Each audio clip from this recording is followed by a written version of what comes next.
ପାଠ 2 କହିଲ ଦେଖି। କିଚିରି ମିଚିରି ଶବଦ କରେ, ଘରେ ଘରେ ନୀଡ଼ ରଚନା କରେ। କହିକି ପାରିବ ତା ନାମ ପିଲେ, ତା ନାଁ କ'ଣ? ଘରଚଟିଆ।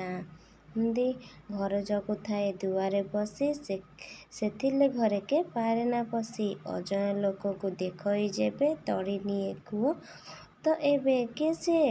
କୁକୁର। କା କା କରି ସିଏ ରାବଇ, ନିଦରୁ ଆମକୁ ଦିଏ ଉଠାଇ। କିଏ ସେ କହିବ ତା ନାମ ଭାଇ, କିଏ ଆମକୁ ନିଦରୁ ଉଠାଇ ଦିଏ? କାଉ। ଅମୃତ ସମାନ କ୍ଷୀରଟି ତାର, ଖାଇବାକୁ ସର ଅତି ମଧୁର। କ୍ଷୀର ଦେଇ ସିଏ ପାଳେ ଆମକୁ, କିଏ ସେ କହିବ ତାର ନାମ, ତା ନାଁ କ'ଣ? ଗାଈ। ଶାଗୁଆ ଅଟୋଇ ଦେହଟି ତାର, ନାଲି ଥଣ୍ଟ ତାର କି ମନୋହର। କହିକି ପାରିବ ନାମ ତାହାର, କ'ଣ ଏଇ ଚିତ୍ରଟା ନାଁ କ'ଣ? ଶୁଆ। କୁହୁ କୁହୁ ରାବେ ବରଷ ରାଗେ, ଉଡ଼ି ବୁଲୁଥାଏ ଆମରି ଆଗେ। କଳା ଦେହ ସିନା ସୁର ମଧୁର, କହିକି ପାରିବ ନାମ ତାହାର। କିଏ ସିଏ? କୋଇଲି, ତା ସୁର ବହୁତ ମଧୁର। ଅଭ୍ୟାସ କାର୍ଯ୍ୟ ଦେଖିବା। ଚିତ୍ର ଦେଖି ପକ୍ଷୀମାନଙ୍କର ନାମ କୁହ। କ'ଣ? ପେଚା, ମୟୂର, କୁକୁଡ଼ା, ଏଇଟା କ'ଣ? ଶୁଆ, ପାରା, ଚିଲ, କ'ଣ? ପାରା, ହଂସ, ବତକ।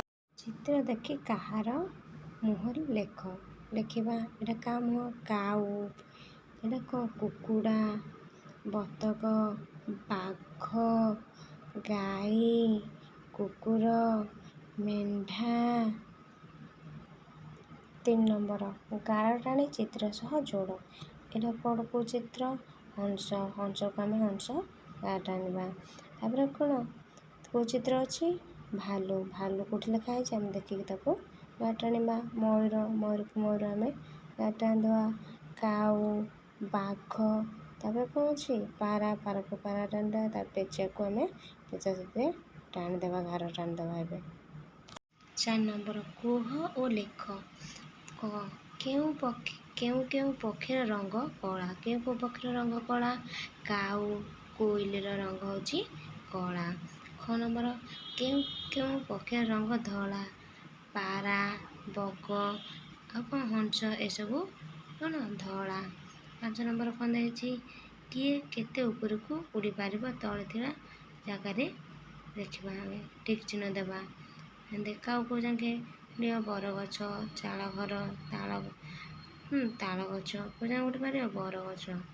କୁକୁଡ଼ା କ'ଣ? ବାଡ଼, ପିଜୁଳି, ଖଜୁରୀ ଗଛ, କୋଉ ଯାକେ ଉଠି ପାରିବ କୁକୁଡ଼ା? ବାଡ଼। ବଗ, ବିଜୁଳି ତାର, ସଜନା ଗଛ, ମେଘ ପାଖକୁ ଉଡ଼ି ପାରିବ ବହୁତ ଉଚ୍ଚକୁ। 6 ନମ୍ବର କ'ଣ ଦେଇଛି? ପାଠରେ କ ଅକ୍ଷର ବ୍ୟବହାର ହୋଇଥିବା ଶବ୍ଦ ତଳେ ଗାର ଦିଅ ଓ ଶବ୍ଦଟି ଲେଖ। ଯଥା କିଚିରି, କିଚିରି। କ'ଣ? ଆଉ କ'ଣ ଅଛି? କରେ, କହି। କରେ କ'ଣ? କିରି। ତାପରେ କରେ କିଏ? କିଏ। କରେ କ'ଣ? କା କା। କରେ ଆଉ କ'ଣ ଅଛି? କୁହୁ କୁହୁ। 7 ନମ୍ବର ଦେଖିବା। କିଏ କେମିତି ରାବେ? କିଚିରି ମିଚିରି କିଏ ରାବେ? ଘରଚଟିଆ। କା କା, କାଉ। କୁହୁ କୁହୁ, କୋଇଲି। ଘୁମୁ ଘୁମୁ, ପାରା। 8 ନମ୍ବର, ତୁମର କେତେ ଜଣ ସାଙ୍ଗଙ୍କ ନାମ ଗୋଲ ଭିତରେ ଲେଖାଯାଇଛି। ସେମାନଙ୍କ ନାମର ପ୍ରଥମ ଅକ୍ଷର ଯେଉଁ ପଶୁମାନଙ୍କର ନାମ ଅଛି ତାହାକୁ ଗାର ଦେଇ ଯୋଡ଼। ଦେଖିବା। ଛବି। ଛବିରେ କ'ଣ? ପ୍ରଥମ ଅକ୍ଷର ଛ। ଛରେ କ'ଣ ହେବ? ଛେଳି। ତାପରେ କ'ଣ? ଘନ। ଘର ପ୍ରଥମ ଅକ୍ଷର କ'ଣ? ଘୋଡ଼ା ହେବ। କୁନା। କରେ ପ୍ରଥମ ଅକ୍ଷର କୁକୁର।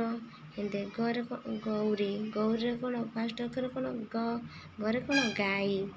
ହରି। ହରିର ପ୍ରଥମ ଅକ୍ଷର କ'ଣ? ହ। ହରେ କ'ଣ ହେବ? ହାତୀ। କମଳ। କମଳର ପ୍ରଥମ ଅକ୍ଷର କ। କରେ କ'ଣ? କୁକୁଡ଼ା। ମଦନ। ମଦନର ପ୍ରଥମ କ'ଣ? ମ। ମରେ କ'ଣ? ମୟୂର। ସେମିତି ଗଲା। ନମ୍ବର କ'ଣ ଦେଇଛି?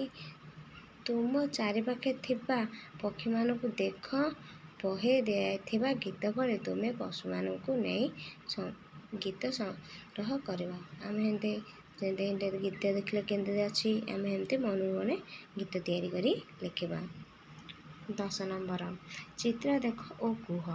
ଏ ଚିତ୍ରରୁ କୋଇଲି କିଏ ତା ଚାରିପଟେ ଗୋଲ ଦେଖିବା ଆମେ ଆ ଭିତରୁ କୋଇଲି କିଏ ଏଇଟା ହେଉଛି କୋଇଲି ଆମେ ଗୋଲ ବୁଲେଇ ଦେବା ତା ଉପରେ। 11 ନମ୍ବର ମୁଁ କିଏ କୁହ ଲେଖ। କରେ କ'ଣ ବେକର ମୋର ନାଲି ଗାର ଲଙ୍କା ଖାଇବା ସଉକୁ ମୋର। କାହାର ଲଙ୍କା ଖାଇବା ସଉକୁ ଶୁଆ।